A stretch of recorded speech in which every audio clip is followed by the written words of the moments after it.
Hey guys, it's BOTCYDEX here. I'm from Team Atom, from team-outlaw. I'm the captain and the IGL of the team. And today I'm going to be speaking to you about warming up.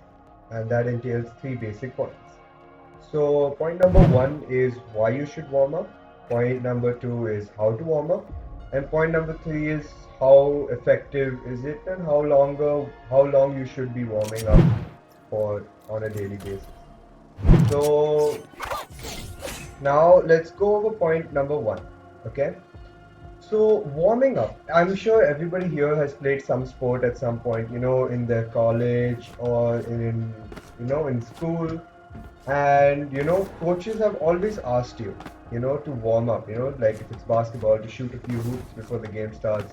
Here it's almost the same thing because Valorant is a very mechanical game. So warm up is a daily thing if you want to get your game better and if you want to get your aim better. So only when you warm up does your muscle memory actually feed in. So right now, if I know that someone's A shot, right, and I want to move this, I have to be able to flick to that point accurately every single time.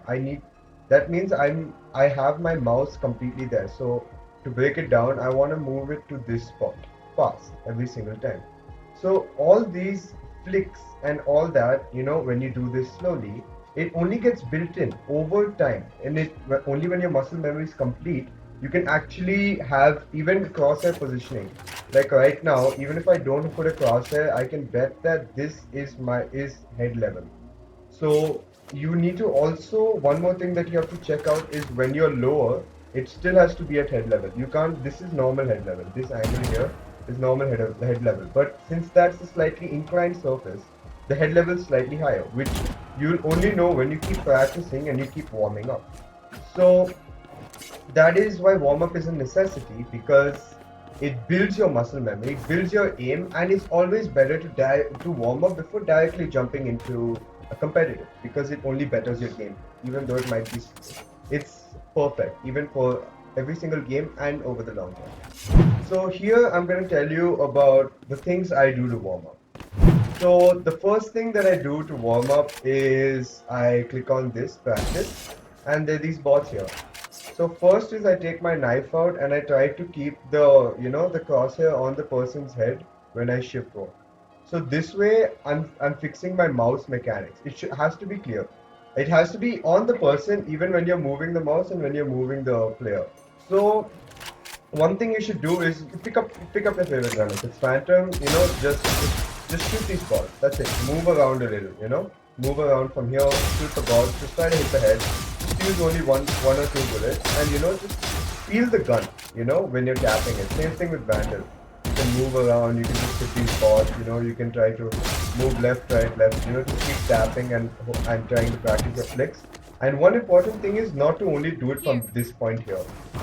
You need to also do it at different angles so you're able to analyze the head level as well.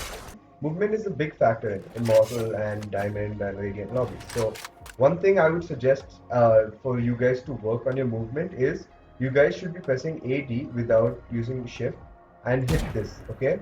Hit this, move D, press D, hit this again. And keep doing this. Do it slowly, like really slowly. Like just press D, stop shooting, stop moving and shoot. Same thing, again, just keep doing it. D, stop, shoot, again. Now shoot, A, stop, shoot, A, stop, shoot, A, stop, shoot, A, stop, shoot. Now, the biggest thing about this exercise is to make sure that you stop. Because if you don't stop, it's gonna look like this. It's gonna, the bullets are gonna go in the air. Sometimes it's accurate, sometimes it's not. And can you see this? When it's up down, that's not how you want it to look. Next thing that I do is I use a Phantom or a Vandal and just shoot these without crouching and without the gun losing its recoil. You should always do this because it practices your movement and your aim when you're, standing still and not crouching. And you can do the same thing with the Vandal where you can, practice spray transfer. You should always just do these basic routines every day for about 10 to 15 minutes before you jump into a competitive. And only after that should you go into a normal competitive game, be it a custom game. And one more thing is you should always try and play 2 death matches before a competitive. So now you have the feel of how it's going to be when you're practicing up against real players and not just bots. So, you should just practice, how your aim has to be for character to character. You can practice your utility in the range.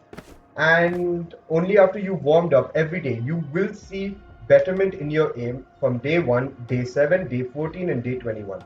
And I can assure you that. These are the basics of warm ups. This is the importance of warm ups. And this is how you should always try and keep it. And that's it from my side. Thank you so much for listening to my warm up guide. For further tips, please stay tuned to YouTube's Team Outlaws YouTube channel. Peace out.